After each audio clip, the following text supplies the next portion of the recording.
நம்ம இன்றைக்கி பார்த்துக்கிட்டு இருக்கிறது பாரம்பரிய வைத்தியம். பாரம்பரிய வைத்தியத்தில் குடல் புண்ணுக்கான மருத்துவம். குடல் புண் ஏன் வருது? அதிக சூடு, அதிகமாக சூடு தாங்காமல் அந்த குடலுக்குள்ளே புண்ணு வர்றது, கொஞ்சமாக சாப்பிட்றது, சாப்பிடாமே இருக்கிறது, அதிக நாள் விரதம் இருக்கிறது, அதனால் குடல் புண் வரும்.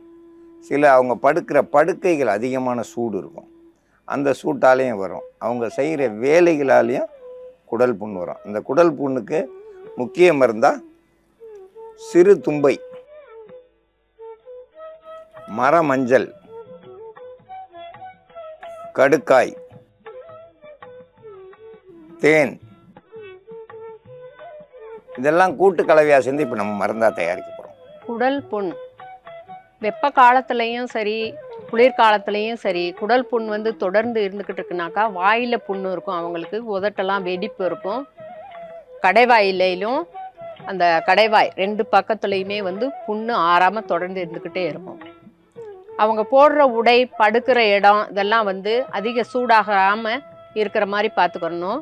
காட்டன், பருத்தி துணி, பருத்தி நூலில் இருக்கிற பருத்தி ஆடைகள் அந்த மாதிரி போட்டுக்கிட்டாங்கனாக்கும் அவங்களுக்கு சூடை தணிக்கலாம். தலைக்கு நல்லா எண்ணெய் வச்சுக்கிறணும். இப்போ வெப்ப காலத்தில் கிடைக்கிற சீசன் ஃப்ரூட்டு எல்லாம் நல்லா சாப்பிடுங்க.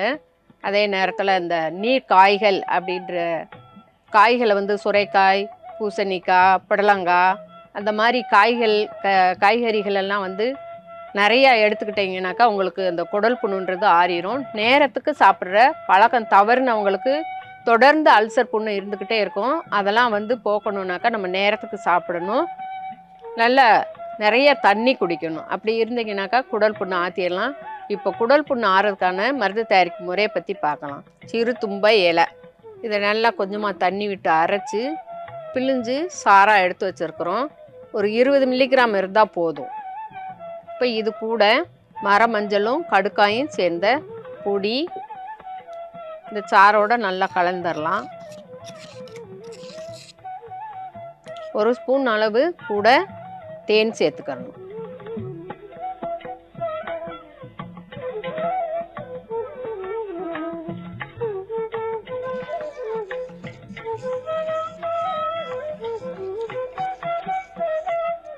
இந்த மருந்தை காலையும் மாலையும் 2 வேளை நல்லா தொட்டு உளுந்தி அந்த கடைவாயில் புண்ணு வாயில் இருக்குதுனாக்கா நல்லா கொஞ்சமாக வாயில் போட்டுட்டு உளுந்தி சாப்பிட்டுட்டீங்கனாக்கா உங்களுக்கு அது சீக்கிரமாகவே அந்த சார் பட்டோடனேயும் உங்களுக்கு அந்த எரிச்சல், வலி, புண்ணு, கொடுன்னு வலிச்சுக்கிட்டே இருக்கிறது எல்லாமே சீக்கிரமாக புண்ணு ஆற ஆரம்பிச்சிடும், சரியாயிரும். ஒரு 3 நாளைக்கு காலையும் மாலையும் இந்த சாரை நீங்கள் தேன் கலந்து இப்படி சாப்பிட்றப்போ உங்களுக்கு குடல் புண்ணும் ஆறிடும், வாய்ப்புண்ணும் ஆறிடும்.